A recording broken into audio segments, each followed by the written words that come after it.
Un scandale explosif à Marseille. Une injustice qui enflamme la France. Dans la chaleur étouffante d'une soirée d'été à Marseille, Aïssata Ndiaye, une femme enceinte de 30 ans d'origine sénégalaise, et son mari, l'éminent juge Étienne Moreau, traversaient la ville dans leur voiture. Ce qui devait être une simple promenade s'est transformé en un cauchemar lorsque des sirènes de police ont déchiré le silence. Arrêté sous un prétexte fallacieux, un prétendu excès de vitesse de 5 km par heure, le couple a été confronté à un officier de police dont l'attitude a immédiatement dégénéré. Avec un mépris glacial, il a ciblé Aïssata, lançant des insultes racistes, la traitant de clandestine et ricanant sur ses origines africaines. Malgré les protestations indignées d'Étienne, un homme respecté dans les cercles judiciaires marseillais, l'officier a ignoré son autorité, crachant des remarques sur « ces gens qui ne respectent pas la France ». La tension est montée en flèche lorsque Aïssata, tentant de calmer la situation, a révélé sa grossesse. Loin de s'apaiser, l'officier a répondu par un geste provocateur. Il a saisi son carnet, feignant de noter une infraction inventée, tout en jetant un regard menaçant. Ce moment, capturé par un passant courageux, a déclenché une onde de choc à travers la France, révélant une vérité brutale sur les discriminations persistantes. Cette injustice ne fut que le début d'une bataille qui allait secouer les fondations de Marseille, portée par la rage d'un mari déterminé à faire éclater la vérité. Avant de plonger dans cette histoire bouleversante, laissez un commentaire avec le chiffre 1 si vous êtes prêt à être choqué et abonnez-vous pour ne rien manquer. Si vous pensez que cette injustice doit être dénoncée, partagez cette vidéo. Restez jusqu'à la fin pour une révélation qui vous laissera sans voix. Alors que l'écho des sirènes s'évanouissait dans les rues de Marseille, l'incident initial, déjà scandaleux, a pris une tournure encore plus monstrueuse, plongeant Aïssata Ndiaye et son mari, le juge Étienne Moreau, dans un abîme d'indignation et de terreur. Ce qui avait commencé comme un contrôle routier abusif s'est métamorphosé en une démonstration brutale de racisme et de violence institutionnelle, capturée dans toute son horreur par les téléphones des passants. L'officier de police, loin de se limiter à des insultes, a intensifié son agression verbale en proférant des remarques venimeuses, accusant Aïssata d'être une menace pour la société française et insinuant que sa présence à Marseille était une souillure. Ces paroles, prononcées avec un rictus de mépris, ont transpercé le cœur d'Aïssata, qui, malgré sa grossesse avancée, tentait de garder son calme pour protéger son bébé à naître. Étienne, habitué aux salles d'audience où la justice est censée prévaloir, a tenté d'intervenir, invoquant son statut de juge pour exiger un minimum de respect. Mais l'officier, comme possédé par une rage incontrôlable, a balayé ses paroles d'un revers de main, lançant « Votre robe de magistrat ne vous donne aucun pouvoir ici, surtout pas pour défendre ce genre de personnes. » La situation a dégénéré en un instant terrifiant. Alors qu'Aïssata, les mains sur son ventre, implorait l'officier de se calmer, celui-ci, dans un acte d'une cruauté inimaginable, a levé sa botte et l'a frappé violemment au ventre. Le cri déchirant d'Aïssata a résonné dans la rue, un hurlement de douleur et de peur qui a figé les passants. Elle s'est effondrée sur le bitume brûlant, son souffle coupé, tandis que son visage se tordait de terreur à l'idée de perdre son enfant. Étienne, dans un élan désespéré, s'est jeté vers elle, mais l'officier, avec une froideur glaçante, l'a repoussé, dégainant son arme pour le tenir en joue. « Reculez, ou vous serez le prochain », a-t-il aboyé, ses yeux brillants d'une arrogance déshumanisante. Les témoins, pétrifiés mais révoltés, ont continué à filmer, leurs mains tremblantes capturant chaque seconde de cette atrocité. Une femme dans la foule a crié « C'est une femme enceinte, vous êtes un monstre !» Mais l'officier est resté de marbre, son regard défiant quiconque oserait s'approcher. L'indignation collective a explosé comme une tempête. Les passants, d'abord spectateurs, se sont transformés en accusateurs, leur voix s'élevant en un chœur de colère contre cette injustice flagrante. Certains ont tenté d'intervenir, mais un deuxième officier, arrivé en renfort, a menacé d'arrêter quiconque s'approcherait. Cette tentative d'intimidation n'a fait qu'attiser la fureur de la foule, qui a commencé à scander des slogans contre le racisme et la brutalité policière. Étienne, agenouillé près d'Aïssata, luttait pour contenir sa rage tout en murmurant des paroles rassurantes à sa femme, dont le visage blême trahissait la douleur physique et l'humiliation. Il a exigé un médecin, hurlant à l'officier « Vous avez attaqué une femme enceinte, vous paierez pour ça !» Mais l'officier, avec un sourire narquois, a répondu « Bonne chance pour faire entendre votre voix, monsieur le juge ». Ce moment, capturé par des dizaines de téléphones, a marqué le début d'une révolte nationale. Les images, brutales et insoutenables, ont inondé les réseaux sociaux, devenant virales en quelques heures. Les hashtags en Justice pour Aïssata et Manchati Stop Racisme Police ont envahi Twitter, tandis que des médias comme France 24 et Le Monde ont repris l'histoire, amplifiant la colère d'une population déjà exaspérée par les injustices systémiques. Les organisations de défense des droits humains, telles que SOS Racisme, ont dénoncé cet acte comme un symbole de l'impunité dont jouissent certains officiers, surtout lorsqu'ils ciblent des personnes racisées. À Marseille, des veillées spontanées ont vu le jour avec des bougies allumées pour Aïssata et son bébé, tandis que des pancartes proclamaient « La France n'est pas ça ».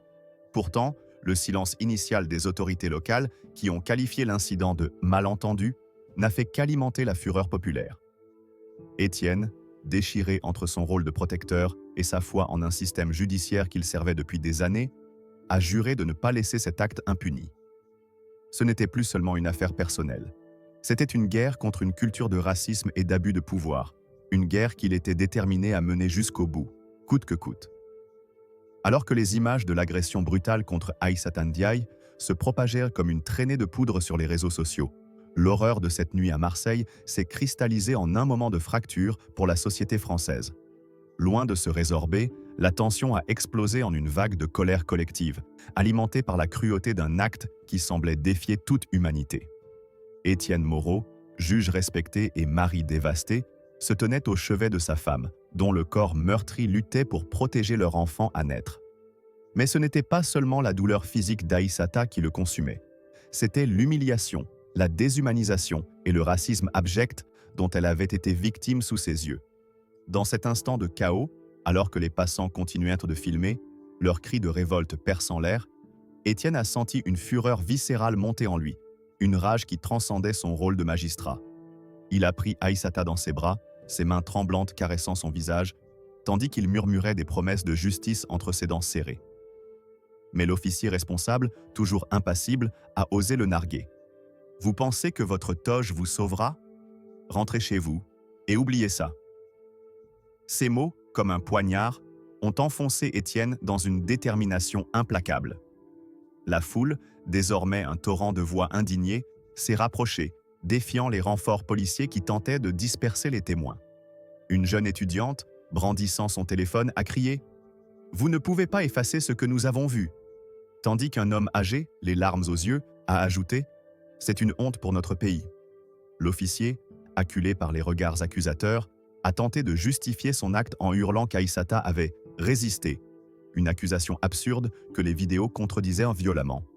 Étienne, malgré sa rage, a agi avec une précision chirurgicale. Il a exigé l'intervention immédiate d'une ambulance, sa voix résonnant avec l'autorité d'un juge, mais teintée d'une douleur brute. Lorsque les secours sont enfin arrivés, retardés par ce que beaucoup soupçonnaient être une manœuvre délibérée de la police, Aïssata, à peine consciente, a été transportée à l'hôpital.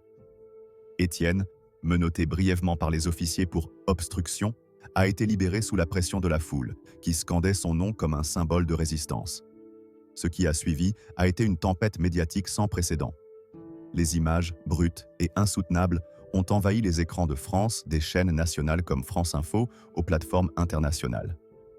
Les hashtags « Justice pour Aïssata » et « Abash non au racisme » ont dominé les réseaux sociaux, tandis que des intellectuels, artistes et figures politiques, de Marseille à Paris, ont dénoncé cet acte comme une tache sur l'idéal républicain.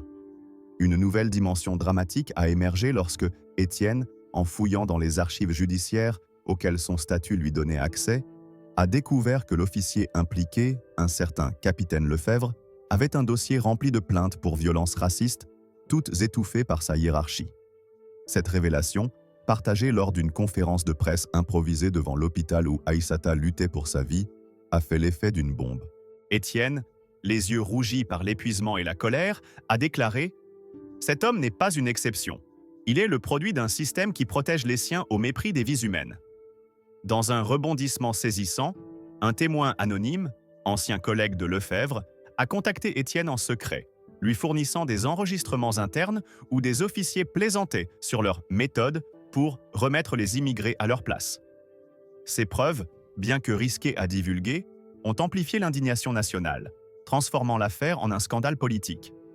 Des manifestations spontanées ont éclaté à Marseille, Lyon et Toulouse, avec des pancartes proclamant « Plus jamais ça » et des portraits d'Aïssata brandis comme des étendards. Étienne, malgré les menaces voilées de ses collègues magistrats qui craignaient que son combat ne divise la société, a refusé de plier. Il a mobilisé des avocats spécialisés dans les droits humains et des associations comme la Ligue des droits de l'homme, transformant sa douleur personnelle en un cri de ralliement pour la justice. Chaque regard qu'il posait sur Aïssata, alité et vulnérable, renforçait sa détermination à faire tomber non seulement l'officier, mais tout un système qui tolérait de tels abus. Marseille, ville de lumière et de diversité, devenait le théâtre d'une lutte où la dignité humaine affrontait la brutalité institutionnelle. Et Étienne, un juge devenu guerrier, était prêt à tout sacrifier pour que la vérité éclate. Alors que l'hôpital marseillais où reposait Aïssata Ndiaye devenait un sanctuaire de douleur et d'espoir, l'onde de choc provoquée par son agression brutale s'est transformée en un raz-de-marée d'indignation à travers la France. Loin de se limiter aux rues de Marseille, l'affaire a enflammé les consciences nationales, révélant une fracture béante dans le tissu social du pays. Les images insoutenables de l'attaque, relayées sans relâche sur les réseaux sociaux et les chaînes d'information, ont fait d'Aïssata un symbole tragique de la violence raciste et de l'impunité policière. Mais ce qui a véritablement attisé la fureur collective, c'est le contraste saisissant entre l'identité des victimes, une femme enceinte et l'épouse d'un juge respecté, Étienne Moreau, et l'arrogance brutale de l'officier responsable, le capitaine Lefebvre. Dans un pays qui se targue de défendre la liberté, l'égalité et la fraternité, cet acte a été perçu comme une trahison des valeurs républicaines, un affront qui ne pouvait rester impuni. Dès les premières heures suivant l'incident, les réseaux sociaux sont devenus un champ de bataille. Les hashtags Justice pour Aïssata et Racisme d'État ont dominé les tendances, tandis que des milliers de citoyens de toutes origines partageaient la vidéo, accompagnée de messages de colère et de solidarité. Des intellectuels comme l'écrivain Édouard Louis ont publié des tribunes cinglantes, dénonçant un racisme structurel qui gangrène les institutions. À Marseille, des veillées spontanées ont vu le jour devant l'hôpital, où des bougies formaient un halo lumineux autour de portraits d'Aïssata, tandis que des orateurs improvisés scandaient « La France doit regarder son reflet dans le miroir ».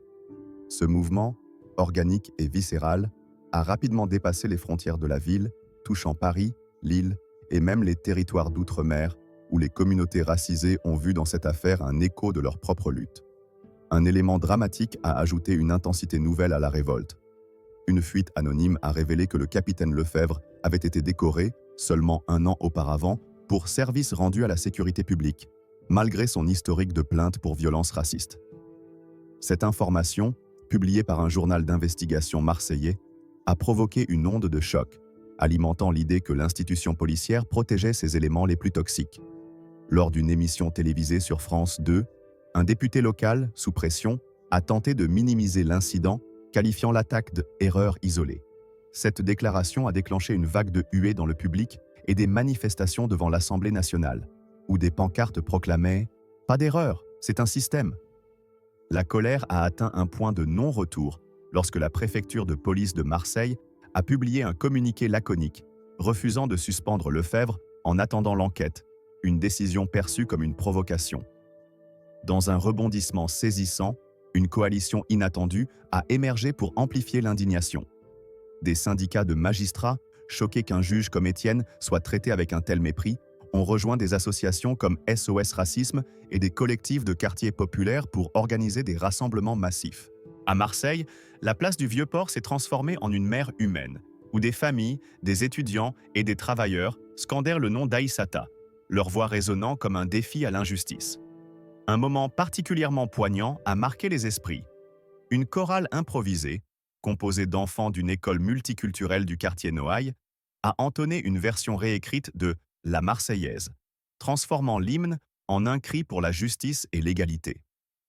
Cette scène, diffusée en direct sur les réseaux, a bouleversé des millions de spectateurs, renforçant la conviction que cette affaire n'était pas seulement celle d'un couple, mais celle d'une nation entière. Étienne, bien qu'épuisé par les nuits passées au chevet d'Aïssata, a canalisé sa rage en une force indomptable. Lors d'un discours impromptu devant la foule du Vieux-Port, il a brandi une photo de sa femme déclarant « Aïssata n'est pas une statistique, elle est ma vie, notre avenir, et votre sœur ». Ces mots, empreints d'une douleur brute, ont galvanisé les manifestants tandis que des larmes coulaient sur les visages dans l'Assemblée. Il a promis de ne pas se taire, révélant qu'il avait déjà saisi le défenseur des droits et contacté des avocats internationaux pour porter l'affaire devant des instances européennes si nécessaire. La découverte des enregistrements compromettants de Lefebvre, fournis par son ancien collègue, a donné à Étienne une arme redoutable, qu'il comptait utiliser pour exposer non seulement l'officier, mais tout un système complice.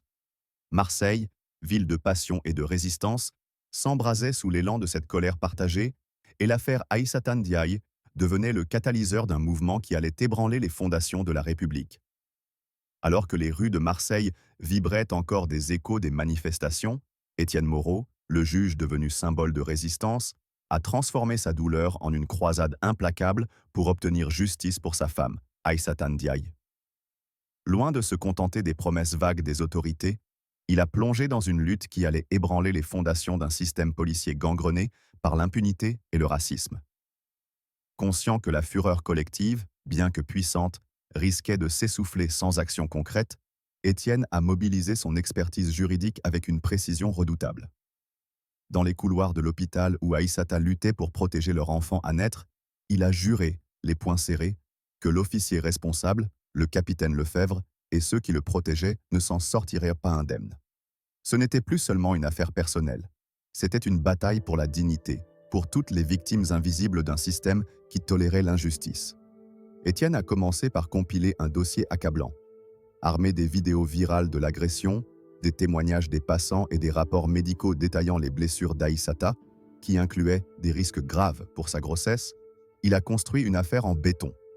Dans un rebondissement dramatique, il a découvert, grâce à ses contacts au palais de justice, une série de plaintes similaires contre Lefebvre, toutes classées sans suite par la hiérarchie policière.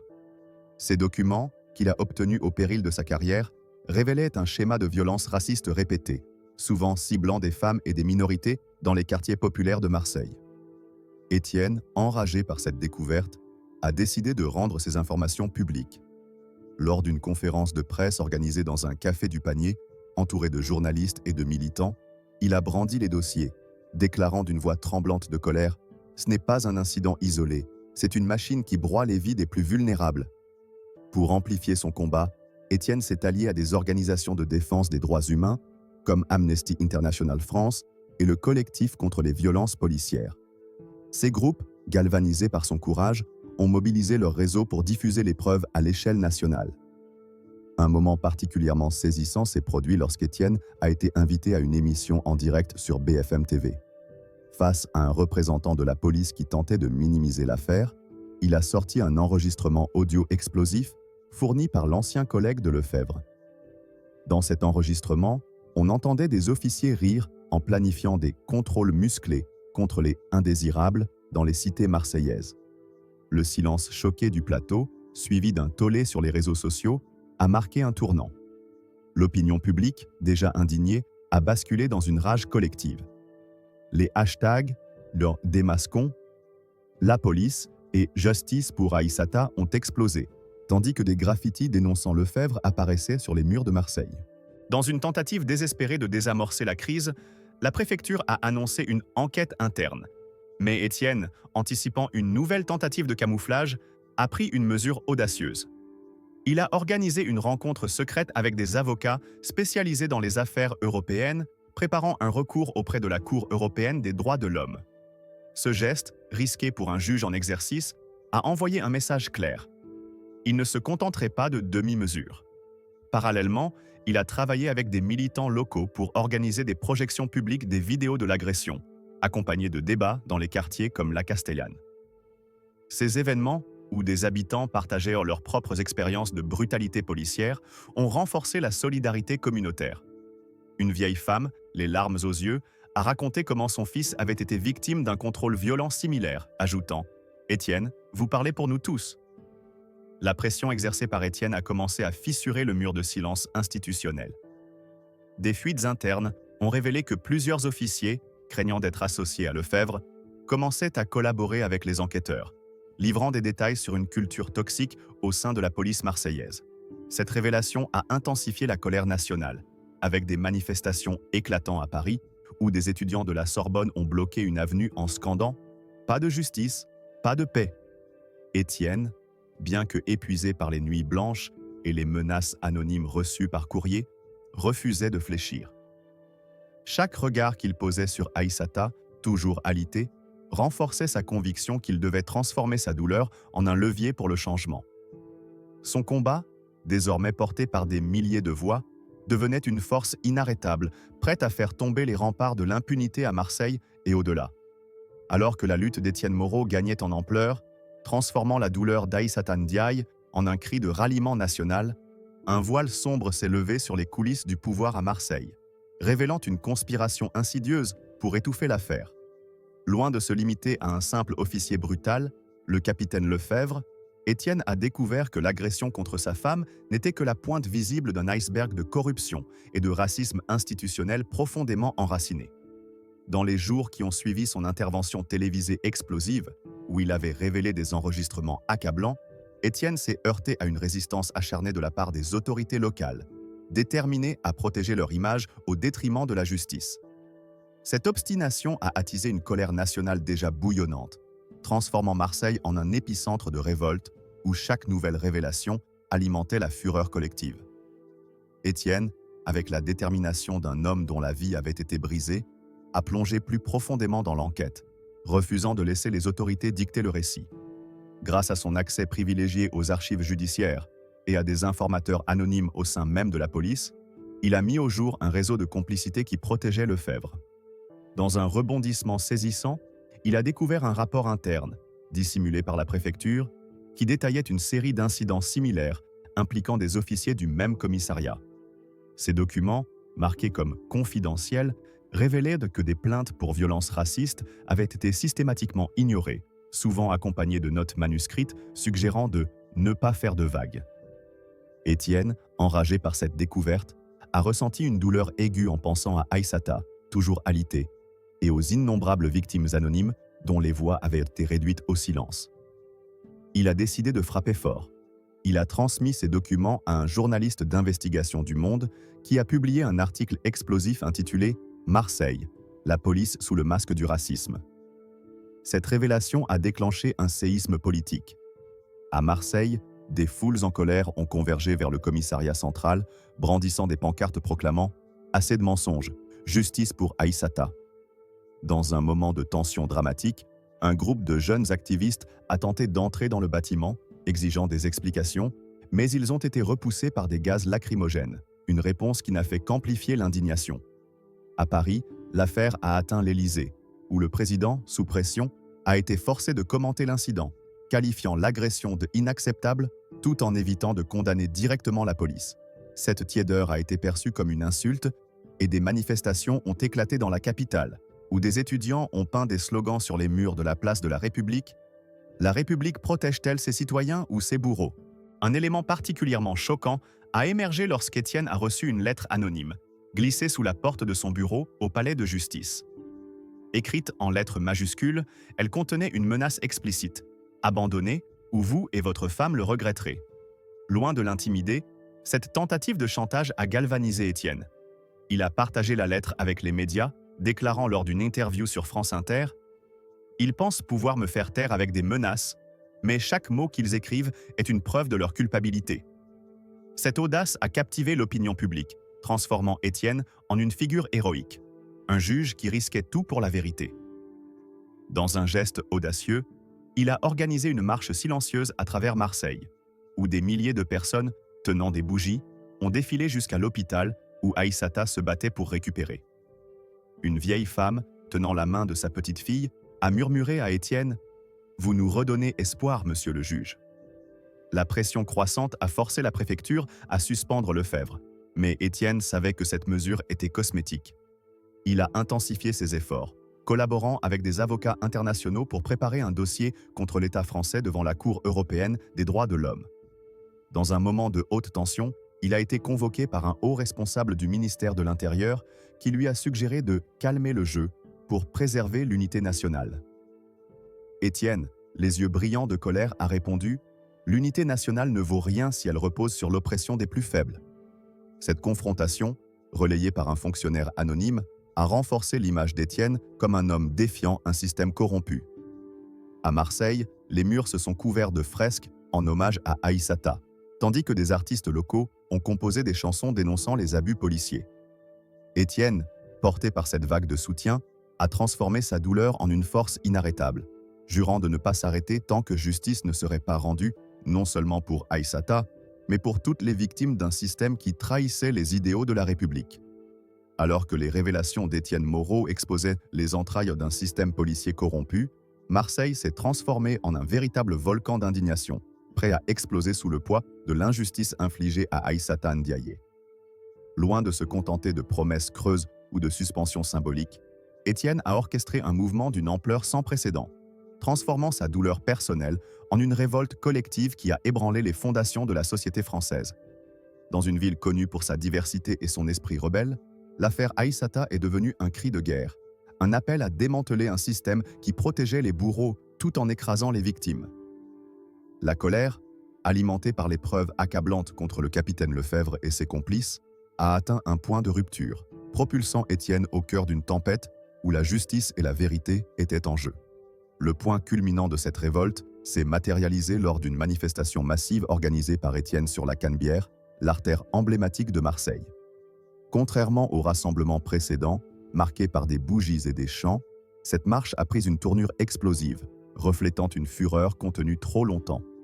Des dizaines de milliers de personnes, étudiants, ouvriers, avocats et même des policiers dissidents ont convergé, brandissant des pancartes proclamant « Stop à l'impunité » et « Aïssata, c'est nous tous ».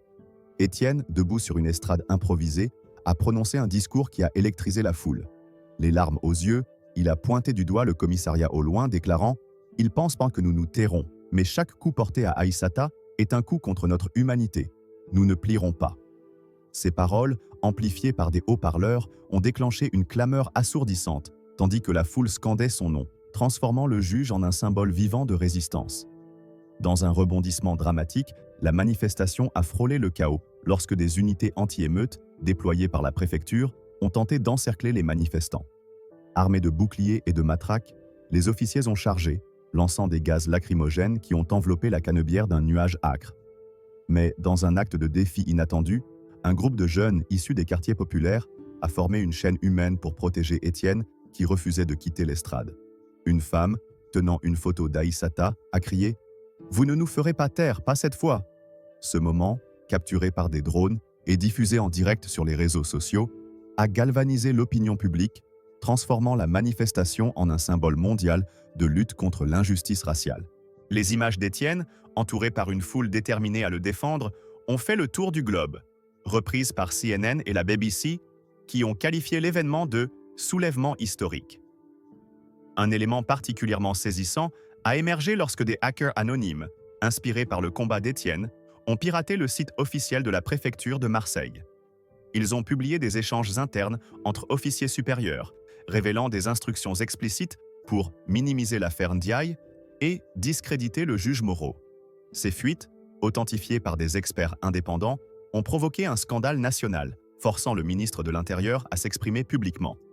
Lors d'une conférence de presse tendue, il a tenté de calmer les esprits, mais ses paroles creuses ont été accueillies par des huées, même de la part de journalistes habituellement modérés. À Marseille, l'indignation a atteint un nouveau sommet lorsque des habitants ont découvert que le commissariat impliqué avait tenté de détruire des preuves, y compris des enregistrements de vidéosurveillance de la nuit de l'agression.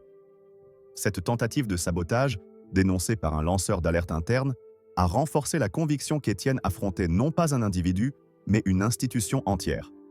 Dans un geste audacieux, Étienne a organisé une rencontre publique dans une salle comble du quartier de la Belle de Mai, où des victimes de violences policières ont partagé leurs témoignages.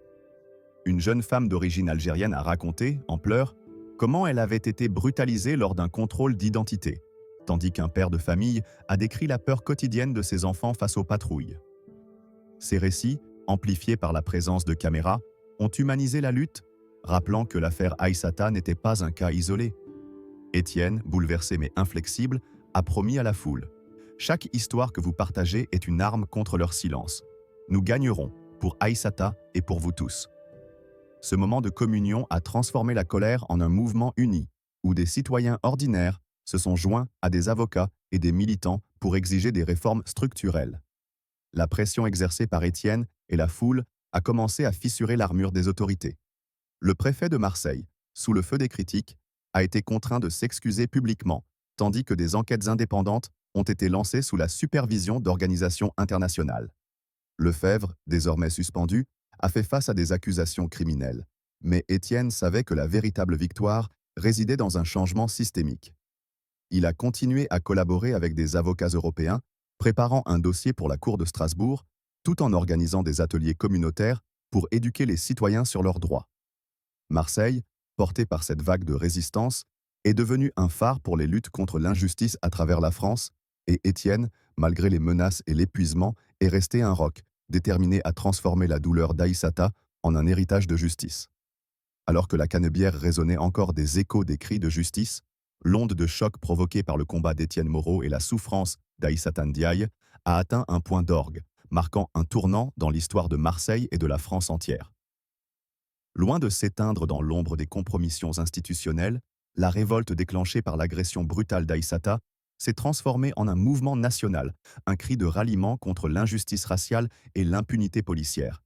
Étienne, porté par une rage inextinguible et soutenu par des milliers de voix, a conduit cette lutte jusqu'à un dénouement aussi dramatique que porteur d'espoir, redéfinissant ce que signifiait se battre pour la justice dans une société fracturée. Pourtant, chaque victoire était teintée d'une amertume profonde, car le chemin vers la vérité avait coûté cher à Aïssata, à Étienne et à une communauté épuisée par des décennies de silence. Le dénouement de l'affaire a pris une tournure spectaculaire lorsque le capitaine Lefebvre, acculé par les preuves écrasantes rassemblées par Étienne, a été formellement inculpé pour violence aggravée et abus de pouvoir. Cette décision, annoncée lors d'une conférence de presse retransmise en direct depuis le palais de justice de Marseille, a été accueillie par une explosion de cris de joie dans la foule rassemblée à l'extérieur. Mais la victoire était loin d'être totale. Des révélations choquantes ont émergé, montrant que des officiers supérieurs avaient tenté de falsifier des rapports pour protéger Lefebvre, allant jusqu'à intimider des témoins. Dans un moment de haute tension, Étienne a pris la parole devant une foule en liesse, brandissant un dossier contenant des courriels internes piratés qui exposaient un plan orchestré pour discréditer Aïssata en la présentant comme une provocatrice. Ils ont cru pouvoir salir ma femme, mais ils ont sous-estimé notre force, a-t-il lancé, sa voix brisée par l'émotion, provoquant une clameur qui a résonné à travers la ville. Ce triomphe judiciaire a été accompagné d'une réforme majeure au sein de la police marseillaise. Sous la pression des manifestations et des révélations continues, le préfet de police a été contraint de démissionner, et un comité indépendant, incluant des représentants de la société civile, a été instauré pour superviser les pratiques policières. Dans un rebondissement inattendu, une pétition nationale, signée par plus d'1 million de personnes, a exigé la création d'une commission parlementaire sur les violences racistes dans les forces de l'ordre. Cette initiative, portée par Étienne et des associations comme SOS Racisme, a marqué un précédent historique, forçant le gouvernement à reconnaître publiquement les défaillances systémiques. À l'hôpital, Aïssata, qui commençait à se rétablir après des semaines d'angoisse, a regardé les nouvelles avec des larmes de soulagement, murmurant à Étienne: « Tu as fait ça pour nous tous. » Mais l'histoire a pris une tournure encore plus dramatique lorsque des avocats d'Étienne ont révélé, lors d'une audience publique, que Lefebvre avait tenté de fuir le pays, intercepté à la frontière espagnole grâce à une alerte émise par Interpol. Cette tentative de fuite, couverte par les médias internationaux, a amplifié la colère contre un système qui semblait prêt à laisser un criminel s'échapper. Les réseaux sociaux ont explosé, avec des hashtags comme « ces fuyards sans honneur », tandis que des caricatures de Lefebvre, en uniforme déchu, ont envahi les murs de Marseille. Ce scandale a poussé des figures politiques de premier plan, y compris des membres du parti au pouvoir, à condamner ouvertement les abus policiers, une prise de position rare dans un climat politique polarisé. L'héritage d'Aïssata et Étienne a transcendé leur combat personnel.